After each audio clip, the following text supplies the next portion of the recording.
Okay, what's up, Sadie? Oh, Tiger King. I ain't never seen it. Drew, how old are you right now? I'm 27 right now. 27. I can't show him right now. You can't smoke on here. I can't smoke on there? No. Let me take a smoke break. You just got here. Dang. All right, I ain't gonna take no smoke. All right, what's up? Okay. Yeah. All right, y'all. We're gonna get into this. We ain't got long. I ain't say it's good, but it's entertaining. I heard. No, you're talking about Tiger King. All right, y'all. All right, can you hear me? Can y'all hear him? Sound check. All right, test it. 1, 2. Can y'all hear Drew? I gotta wait for him to say yes or no. Smoke break, 2 minutes in. Kimmy, what's up? Well, I can't say what person I'm at. All right, man. Oh, I just seen somebody come in. I just seen you come in, girly. I know who's in here.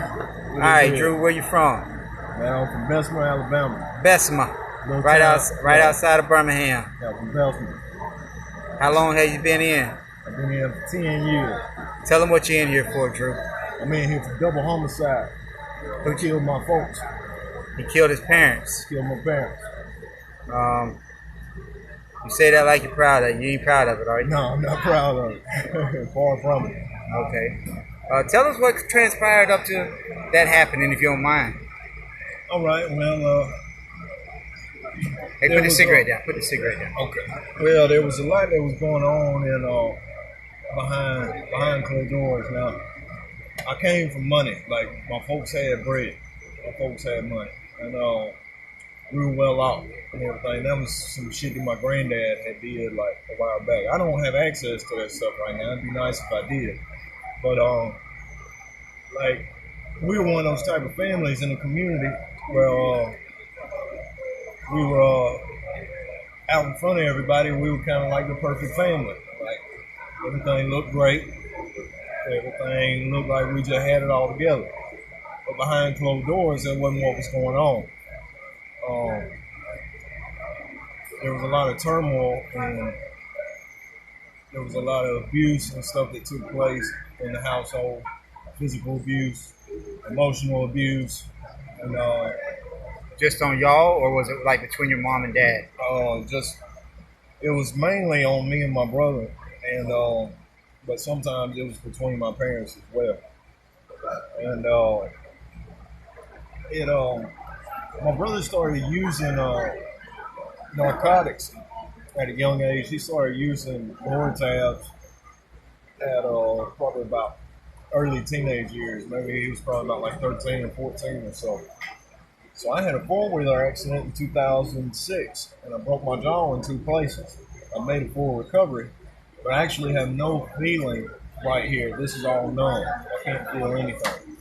I bit the nerve in half, and I had a piece of my lip, probably about that much of my lip was hanging off my face. I tried to rip it off my face at the time. I didn't know what it was. It hurt so bad. But slowly my brother's addiction started escalating and getting worse and worse. And whenever my grandmother died, that was his source of where he got the painkillers from and the Lortab. And he moved on to Oxycontin, and he started using Oxycontin 80 milligram. Now at this point I was probably about 15, 14, Hold on, 15. signal. I lost the signal.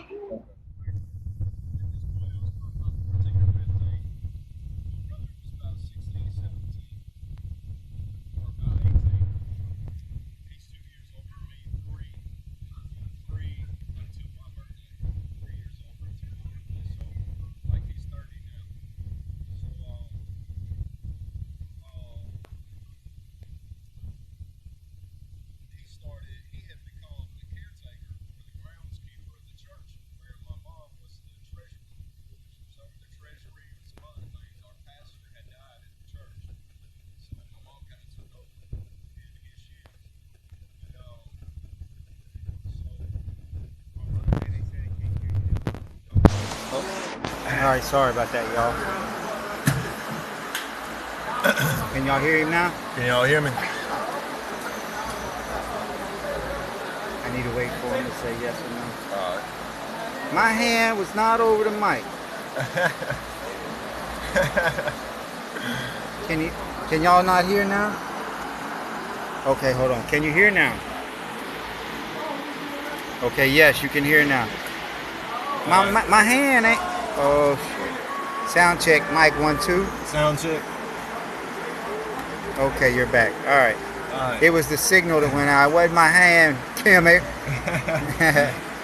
Okay, so my brother had started forging checks in my mother's name in the church, taking money so he could get some extra money from his little side hustles and the jobs, and so he can have some more extra money to take care of his addiction. And plus, we like to party and shit too. I used to play the drums. My brother played the guitar. We used to play at house parties and stuff a lot. So, my dad had some gold coins and like little gold bars and stuff like that. Just it was something that would always hold value, pretty much. You know what I'm saying? No matter what's going to shift in the economy, it's always going to be valuable. And he had this stuff put back for me and my brother. And he had showed this stuff to us a few times, and it had never really crossed my mind to rob my dad or steal this shit from my dad. Like, but my brother, it did cross his mind. So he had started stealing this stuff from my folks without them noticing. And I remember we got out of school one day, and he had a Camel snooze can, and he threw it to me in my lap when he picked me up from school. And so I hop in his BMW. He threw the can to me, and it had something like jingling in it, like some metal or something. I said, man, what the fuck is this? So I opened the can up, and there's about 80 milligram Oxycontins in that Camel snooze can with a razor blade, a hose clamp, and a straw. Okay, the works. Yeah, and I was like, man, where the fuck did you get this from? And he like, don't worry about it. You know what I'm saying? Okay, whatever. So anyway, they stopped manufacturing Oxycontin 80 milligram. He got on heroin. When he got on heroin, he started shooting. How many years did they give you? Somebody keeps asking. How many years?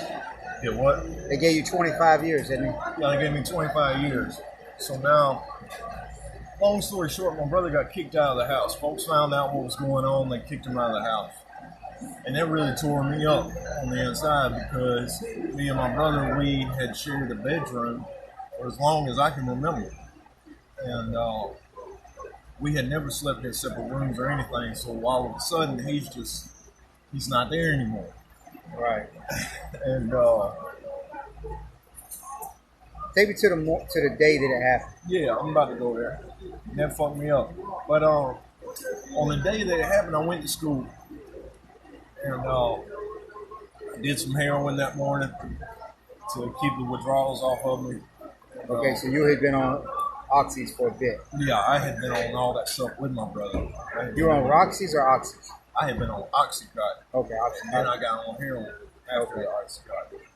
And so I did some heroin that morning. I went to school, and I checked out of school that morning because I just didn't want to be at school. I was going through a lot. I had been skipping. I'm here, Rick. I'm doing an interview, Rick. I had been skipping school to go hang out with my brother the past few weeks. And I remember I checked out of school. My folks came and got me. And this is where everything's coming to a head. My folks have found out everything's going on. It's a lot of shit going on. So when my folks came and picked me up, they told me that they weren't taking me home. We were going to the grocery store. I was going with them. And they were just going crazy. They were cussing me out. They were screaming. They were hollering. They were mad as fuck. Right. And so we go to the grocery store, and when we get home, and that shit was fucking with me. I'm 17 at the time, man. I ain't know how to deal with all that shit. I ain't know how to. And anyway, we got home, and so my brother's still gone. he was staying with a friend. And I was sitting there on the couch, and they had kind of let up for a little bit, but they started back. Except this time it wasn't so much like angry. They were upset, and they were crying, and they were saying stuff like, "What did we do wrong? Like, what did we do? We tried to do everything. We tried to give y'all everything, so y'all lives would turn out all right. What did we do? It's all our fault. Blah blah blah." And I couldn't take that shit. Right. I don't know if anybody on here has ever experienced something similar to that with your mother and father, but it hurts really bad because you love them. And I love my parents, despite what people may think. Right. I love them. And that shit hurt real bad because it wasn't their fault. And the only thing I wanted to do at that point in time was I wanted everything to stop. I wanted this to stop. I didn't want them to hurt. They didn't deserve to be in this much pain. They didn't deserve to be going through all that. Right. And the first thought that came to my mind was to kill myself. Because I was sitting there and, Lord, the way that I describe it to guys in here when I talk to friends of mine about my case or people that I meet in here that I consider friends, so I describe it to them as in this environment during the day where there's a lot of noise, there's a lot of conversations, a lot of people talking, there's people moving back and forth, it's a lot of noise. And that's the way it was in my head at the time. It was just a lot of noise. And out of nowhere, my dad had left outside to go work on the car, finish cleaning my brother's car out. My mom had went down the hall in the living room or in the den to watch TV, or really just sit on the couch and cry. And there was a lot of noise in my head, and all of a sudden it just got quiet. Everything got still. And the first thought that came to my mind was kill them. But it wasn't, it was. You felt like it was, did you feel like it was like mercy to try to ease their pain? Yeah, but I didn't, it didn't register with me what the reality of what the fuck I was thinking. You were just trying to end it. I was just trying to cut this shit off. And I thought about it again. The thought came to my mind again. It said, and you were high at that time, right? No. No, you weren't high? No. Okay. But I didn't have the withdrawals. Right. Yeah, because you had done something that day. Yeah. So you weren't sick. Yeah, I wasn't sick, but I wasn't high. Right. And the next thought, it came again. I said, just put them out of their misery. I said, well, in order for me to do that, I'm gonna have to cut my emotions off. There's no way possible that I can do this shit and still be looking at them during the course of the act and still be looking at them like this is my mom, this is my dad. You know what I'm saying? I have to treat these people like they're total strangers. I have to actually force myself in my mind and convince myself that I have no emotional connection to these people whatsoever. Right. And that's what I did. Yeah. I had a hoodie on, and like I'm sitting right here on this bed, I was sitting on them. Hold on 1 second. 1 second. Signal went out. All right, y'all. The signal went out. Can y'all still hear? Can you hear me? Hold on. Let me see. All right.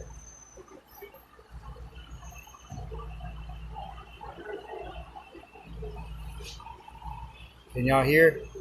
All right, finish story. Well, I was sitting right here on the couch, and the gun safe was behind me, and I had a .45 caliber Heckler & Koch. Hey, anybody that's talking shit on here, My moderators have pure reign to block anybody. I ain't gonna. I mean, Yeah, and I will. No, never mind. I ain't gonna say that on camera. no. Yeah, don't say. But I grabbed the 45 on top of the gun safe. I slapped the clip in and I chained it around. And I put the gun in my waistband, tightened my belt up, and threw the hoodie over the pistol. And I walked into the living room, and I told my mom. I said, Mom. She said, What? What now? What now? She was still crying. And I said, there's something you need to see in the bedroom, in our bedroom, in the closet. She said, What? What is it? What is it? What's wrong with you? I guess she seen that shit on my face. I can only imagine what the fuck I look like. And I had long hair at this time. My hair was long. Right. I seen a picture of you. Yeah. And I told her, I said, there's just something you need to see in the closet, in the bedroom. Come on. So she got up and she was walking. I could tell she was nervous. She knew something was off about everything. It was just off. I was. And we went in the bedroom and she said, Where is it? I said, it's up there, the top part. I said, you got to pull some of that stuff down. So she went to grabbing stuff and pulling it down. And I eased 45 out of my waistband and put it to the back of the head, squeezed the trigger. And the shot went off. It was loud as fuck, super loud. This is a small bedroom. And, she had slumped over into the closet, and her body was sliding down. So I backstepped out of the bedroom and down the hall. And when I did, I heard her body fall on the ground. But immediately, the first thing that came to my mind was, "Oh shit! My dad has heard the gunshot, so he's probably about to come in the front door." So I turned and, I had the gun. Of course, I had the gun raised, and I had it trained on the front door, and nobody came in the front door. So I walked over to the living room window, and I looked out the window, and he's still, half his body is still inside the car, grabbing stuff. I said, damn, he didn't hear the gunshot. I said, well, there's no turning back now. Ain't no way I can just... it's too late. I done went too far. I done crossed the point of no return. So I seen him walk around the side of the house and go to the garage, grab something out of the garage. Whenever he did, I had timed it right because I've been living at this house for 17 years. And I called him at the corner where I'm coming this way, he's coming this way, and we met at that corner. And I had already put the pistol back in my waistband and had the hoodie. And when he seen me, he seen the look on my face, and he said, what? He said, what's wrong? I said, Dad, Mom just fell down the stairs. He said, oh my God. So when you go in my house, there's some front steps and go up to the porch. This is the front door. This is the living room, and this is the window I was looking out of into the driveway. There's a hallway right here, a doorway. There's a bathroom. Down the hall is my bedroom. Mine and my brother's bedroom. Up the hall is mine and my parents' bedroom. My mom's body was in mine and my brother's bedroom. And now straight ahead though goes into the kitchen and the den, and there's a basement door that leads to the basement. So, and that's why I told him that she had fallen down the steps. And he ran up the steps. I was behind him. He went through the door. He ran straight past the hallway that led down to our bedroom, ran to the basement door. And when he got to the top of the steps, he stopped. And I already had the pistol to the back of his head, and I pulled the trigger. Because there was no one down. I read this article. This dude isn't lying for anybody who... It started, we only had 50 people in here. We got 345 people in here now. Wow. And there's some people in here thinking that he's lying, but he's not. I've read the news article. I'm not giving his full name out because I don't want none of you motherfuckers calling him, telling on me. or telling on him, especially some of the people who are in here who are hating. So please, moderators, anybody that's talking shit, X their ass out.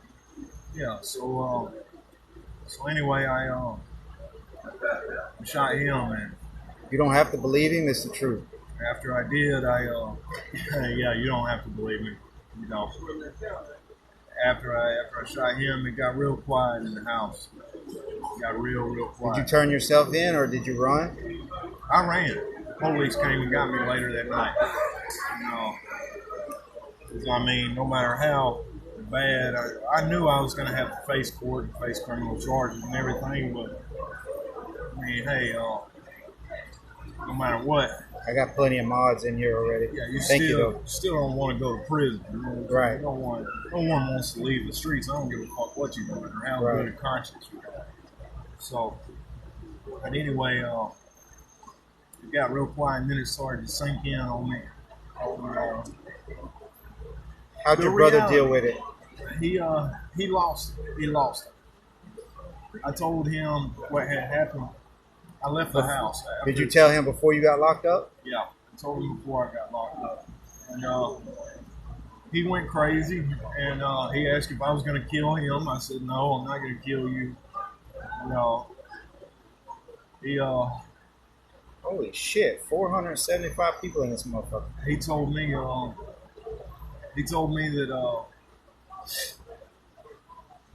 that at 9:30 we were going to go back home, and he was going to have to call the police on me. He said, Drew, I have to call the cops on you. I have to.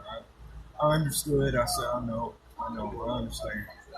This isn't no fucking shoplifting, or you know what I'm saying? It's not like I just fucking stole something or some shit. Right.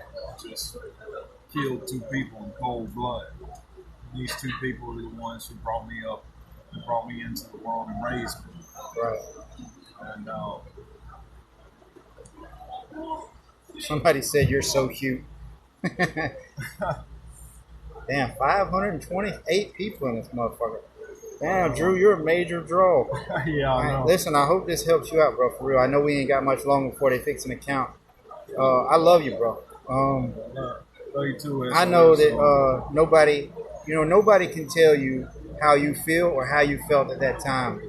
And, you know, a lot of people talk about how much time you got. Because, see, I got 25 years and you got 25 years. You got 2 homicides. And I ain't got it. I did pay $75,000 for that 25-year sentence. Right. Police, hold on. All right. Police, yo.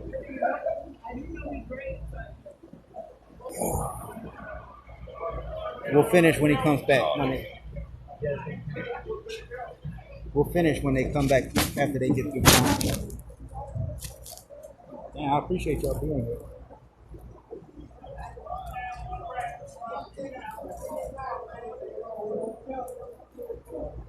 Man, this is crazy. They'll be back.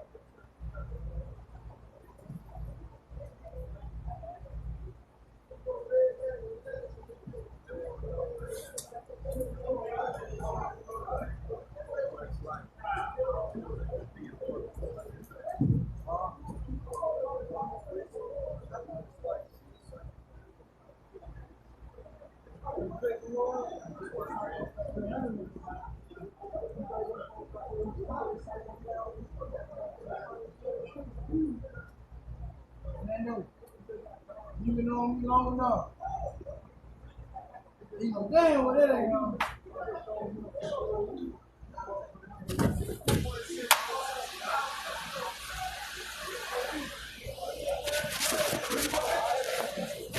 Show y'all the police, the county.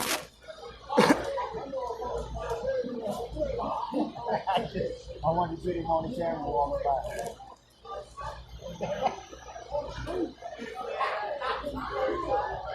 I got 500 some people on it right now. Drew, I'm doing an interview with Drew. Gonna start my own TV show. S.O.S. TV. Hold on. Coming back around. Hold on. I ain't see. Oh, you want to look for another one?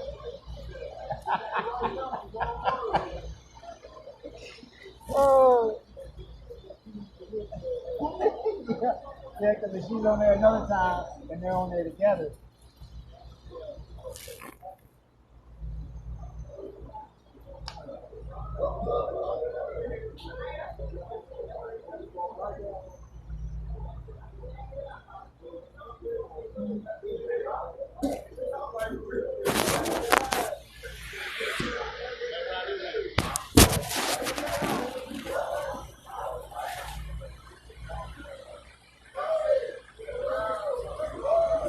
All right, y'all hold on. It ain't gonna be but a second.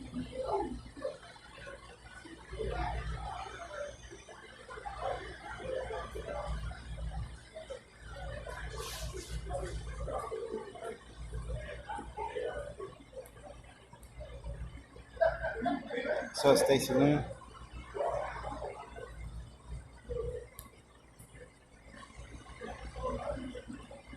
Yeah, we do judge child offenders. That's true.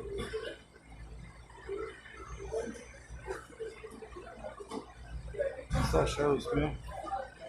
All right, Drew, let's come on. Finish this. The people want to know. Got Drew in there.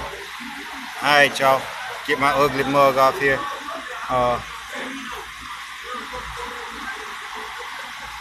Finish this interview up. I hope you got your smoke break you needed. All right, you have to stop the smoking. Okay. We ain't got long. We won't oh shit. Hold on.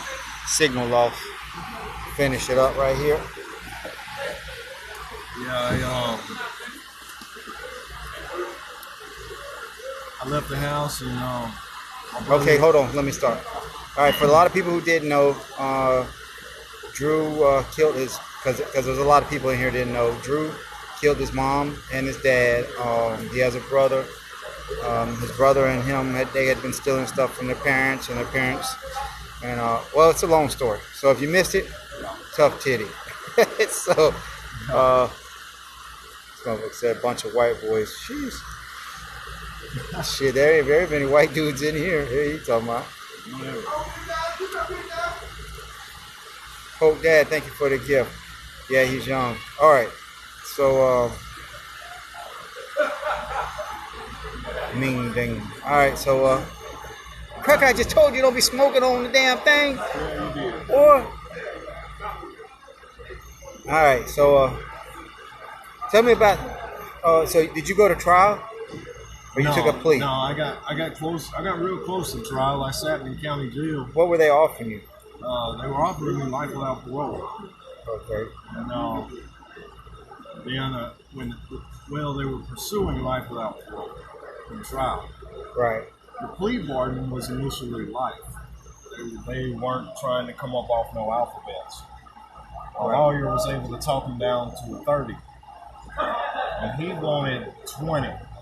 Lawyer wanted 20 years. And what they did is they met in the middle at 25 years. Part of my plea bargain was that I had to testify in court and give my testimony of what actually transpired and what actually took place, because the case was a mess. Right. They didn't understand. They didn't know what had happened. They wanted conclusion to the case. Yeah. Like what happened. All right. People wanted closure. Yeah, closure. They wanted closure. And I did that. I did that. Which really closure wasn't what they were seeking. I told y'all that I came from a family that was well off. And there was a lot of money that was tied up in the death of my parents. Right. And there were members of my family that were more interested in getting their hands on that money than they were getting justice or closure for the death of their relatives. Right. And there was a lot of people that were involved. There was the state attorney general's office. It was a high profile case. It was a real big case. And I'm not proud of what I did. I regret it. I have remorse. I have a lot of remorse for it. I can tell you have remorse. I don't let people hold that over my head or hold me I mean, try to use my guilt that I feel for it. you have to live with that the rest of your life. That's right. I have to deal with that. Those are my demons. And I do not take. I don't take it very kindly when people do try. You're still doing drugs now. Yes, I am. But I did stay sober for the first about 8 years straight that I was in prison. I stayed sober.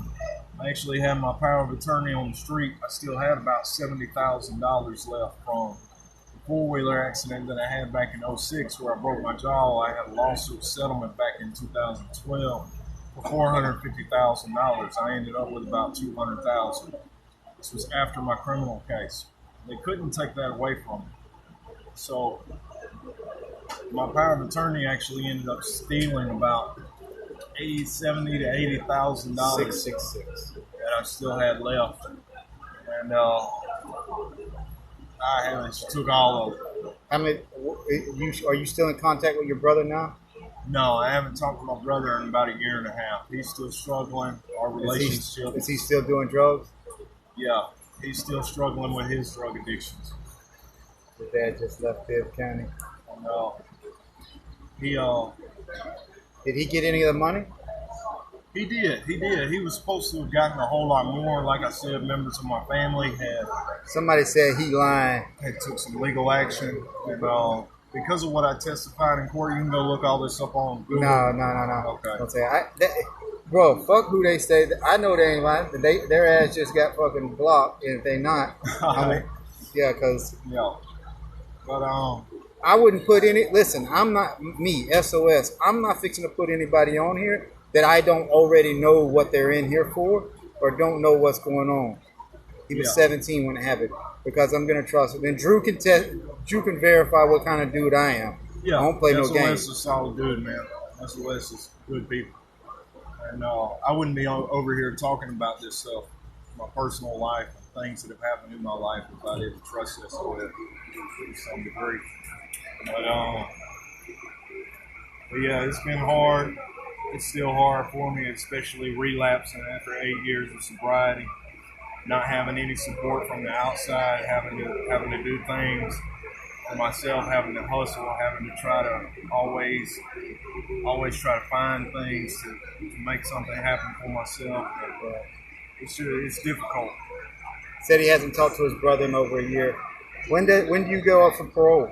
I come up for parole in 2026. So you come up parole in 5 years. Okay. I get out in 2036. Yeah, that's when my EOS is. Oh, you must have got caught in 2012. 2011. Okay, yeah. Well, yeah, because I got in 12, but I had jail time credit. Yeah. All right, man. Well, anything you want to say to the folks? Don't do drugs. If any of y'all ever gets in a situation, man, where you feel like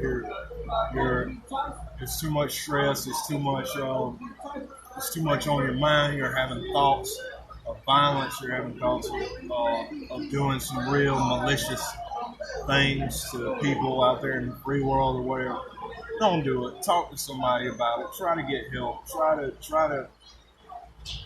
to cross that point, because I've already crossed that point. I have a Cash App in my bio. If y'all want to send Drew anything, you can just send it to me and put Drew in the comment part.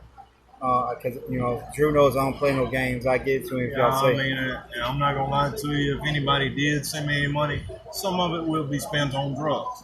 Not all of it will be spent on drugs because I'm not that much of a dumbass. Right. But some of it will be. All right, bro. Love y'all. Man. Drew, I appreciate you, man. These folks want to give you a virtual hug. Some of these motherfuckers do anyway. Yeah. Some of them were hating on you, but hey, it is what it is. Hey, Drew, I appreciate it. Thank you. All right, man. That'll be easy. All right, thank you, bro. Have a good night. My kick rock sucker. Oh, shit.